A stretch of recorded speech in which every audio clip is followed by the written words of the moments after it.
Good evening, everybody. Welcome to another podcast episode. Episode 2, man. Yes, sir. Episode number 2. Happy Monday to each and every one of you. Hopefully, everyone's had a great Monday so far. Hopefully, everybody's made the most of their day. I want to get into another episode of After the Whistle with me, your host, Tyler. And today we want to talk about Sam Darnold. Now, Sam Darnold's came a long way. I mean, he's really benefited from playing for Kyle Shanahan a couple years ago. I just feel like being backup to Brock Purdy and he didn't have to play. He could just sit and watch the game and learn to be an NFL quarterback from one of the great minds of Kyle Shanahan, who Kyle Shanahan does get a lot of hate for because of not winning the big time playoff games and obviously the Falcons Super Bowl. Sorry to bring that up, Falcon fans.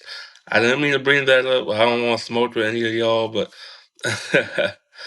but I mean, you look at that time, that 1 year he spent with the 49ers. It definitely benefited him a lot.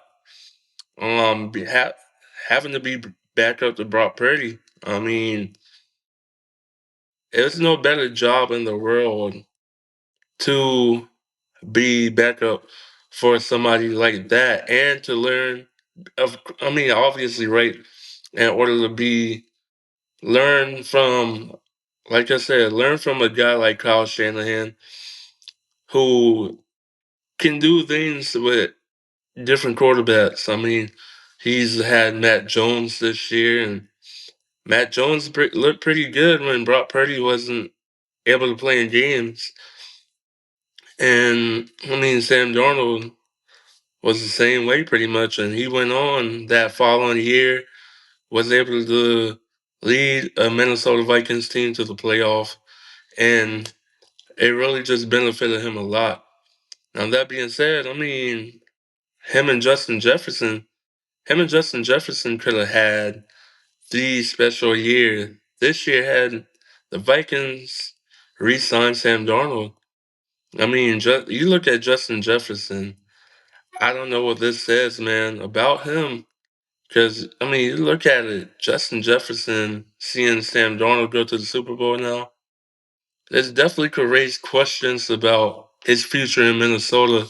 I mean, you look at it, he could one out potentially. He could one out not this year, obviously, not this off season. But I mean, you give it another year or two, and the Vikings don't do anything with JJ McCarthy at quarterback. You could look at an instance to where, okay, now you've got trade rumors surrounding Justin Jefferson. He might not be happy in Minnesota no more at that point. I mean, especially if the Seahawks finish it off with a Super Bowl ring, Justin Jefferson might want to go play elsewhere because he might not want to play with JJ McCarthy. I mean, JJ McCarthy, he's not a terrible quarterback. He's young, yeah, but I mean, dude hasn't been healthy. He had barely played in a lot of games this year. And when he did, I mean, he's still developing as an NFL quarterback. So, you know, having to be patient with him and hoping to get the best result out of him as an NFL quarterback. But at the same time, I know Justin Jefferson wants to win. I know Viking fans want to win because they were just in the playoff last year, and you go from not being eliminated in the first round, making the playoff, to this year not even making the playoff, and you see somebody like Sam Darnold get eliminated from the playoff last year with the Vikings, and now signing that contract with the Seahawks, and now he going to the Super Bowl. And I just feel like I just know Viking fans are really sick to their stomach seeing that because it could have been them. It could have been them. I'm not saying it's guaranteed that they would have made the Super Bowl this year had they re-signed Sam Darnold. But I mean, given that they were in the playoff, I mean, they probably would have been contenders this year, especially had they re-signed Sam Darnold. And yeah, man, they probably could have been. Y'all let me know what y'all think in the comments. I definitely think they could have made a run in the playoff this year because Justin Jefferson, he one of the best receivers in the league. He really is. And yeah, just let me know what y'all think in the comments, man. I definitely think he could have made that run with the Vikings because Sam Darnold this year showed elite potential. And he's Sam Darnold, I mean, it's crazy to say this, but he's really the first quarterback in his class to go to the Super Bowl. It's crazy, bro. It really is because he's in the same draft class as Lamar Jackson, Baker Mayfield, and Josh Allen. And he going to the Super Bowl before any of those guys. I mean, Lamar Jackson, two-time MVP, Josh Allen, MVP, Baker Mayfield. I thought earlier in the season, he was playing at an MVP level, and I thought he could have been. The Buccaneers started out as a Super Bowl contender this year, early on in the season, but that's early on. It's a full season go, and it's definitely as time goes along, you start to see teams either start to slide or they get better as the season goes along, and for whatever reason, Buccaneers just didn't have that, you know, umph to go a little higher.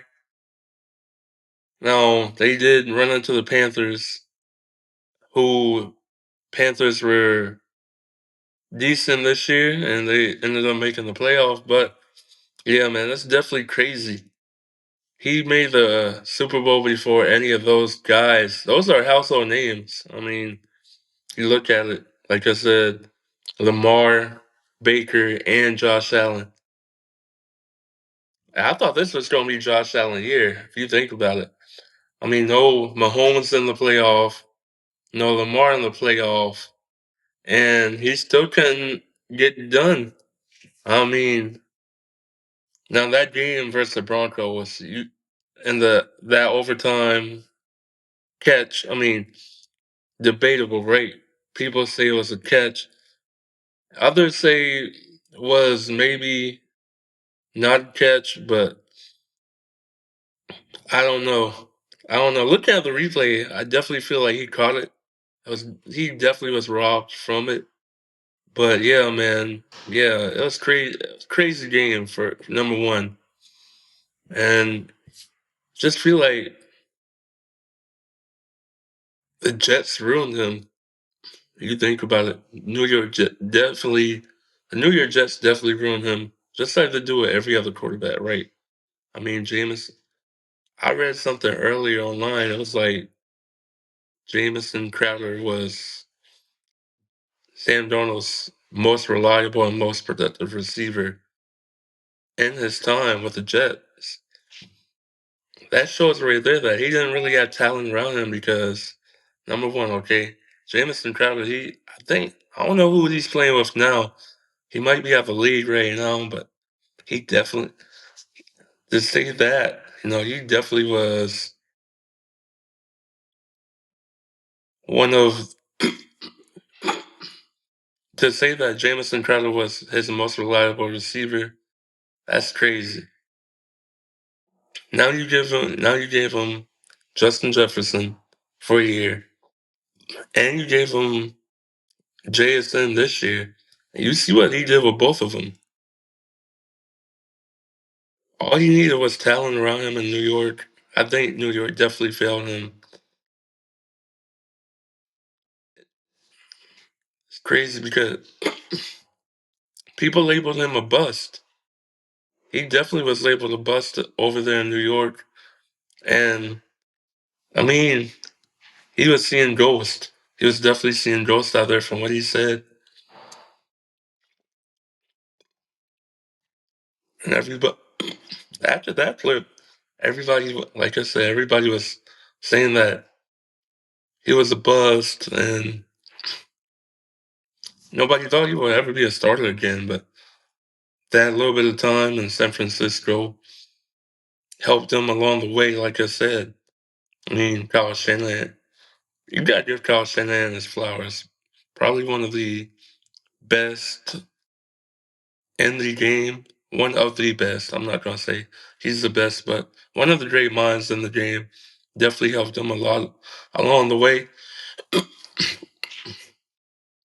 I mean, this Super Bowl championship with the Seahawks. My question would this championship make Sam Darnold an elite quarterback if he isn't already? I know there's some people out there that's probably going to say he's not elite yet, but if he does win the Super Bowl, will he be an elite quarterback? Will he elevate into elite status? I mean, he has the talent around him now. I mean, we can't no longer say that he's a bust, right? I definitely think if he does win this Super Bowl, assuming he does, this could put him in elite status. I mean, all you need is that one championship. And if he does get that one championship, I mean, you look at his numbers this year, I'm not sure what he's his touch on the interception ratio is, but I'm pretty sure he's gonna be elite. He's gonna be given that label of an elite quarterback. And would he be on the same level as Lamar Jackson? And would he be on that same level as Lamar Jackson and Josh Allen? I mean, I know he doesn't have an MVP yet, but a Super Bowl MVP, that would take him a long way. That would really take him a long way. So yeah, man, let me know what y'all think in the comments, man. Definitely do think that it's definitely a time for Seahawks fans. I know they've been last time they went to the Super Bowl, I think was 2014. Is it their year to win that championship again? Seahawks versus the Patriots, that's gonna be a good game. I mean, I thought it was gonna be the Rams and the Patriots. But I mean, obviously we'll take the Seahawks versus the Patriots. I definitely think Seahawks are gonna win this game. I mean, their defense is just way too good. They've been balling all year, and I like that safety that they have. Eamon Warrior, Eamon Warrior, dog. I mean, the Rams went at him twice yesterday, like back to back. I think it was two pass deflections, back to back. They tried him, and he's held strong for a rookie. I mean, he's been balling all year though. I mean, so I definitely like the kid. He definitely has a bright future in this league. I mean, he reminds me of Kyle Hamilton. He's definitely Mike McDonald's Hamilton for Seattle, like how Mike McDonald had in Baltimore when he had Kyle Hamilton. Now, Eamon Warrior is flashing that same talent, and he has. I believe, similar size and great speed. So, I mean, similarities are there. I mean, he only gonna get better.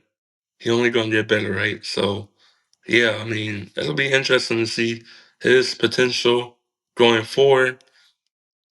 I mean, only a rookie, so I mean, sky's the limit for the kid. Definitely like the Seahawks to bring it home. Y'all let me know in the comments what y'all think the score's going to be in the Super Bowl. I think Seattle's going to take it home because Drake May, he's still a young guy, and he didn't really perform yesterday the way that the Patriots should have. I think they only had like what? I know they had below 200 yards of total offense the whole game, and they only won 10-7. But had they played like that against the Seahawks, they was getting smoked. I'm gonna be honest with you. They was getting smoked yesterday. They was gonna get smoked. Had this been the Super Bowl, they was definitely getting smoked. But yeah, man, y'all let me know what y'all think. Also, subscribe to the podcast After the Whistle with Tyler underscore podcast on YouTube. This has been another episode. I'm out, man. Y'all have a good rest of y'all day. Peace.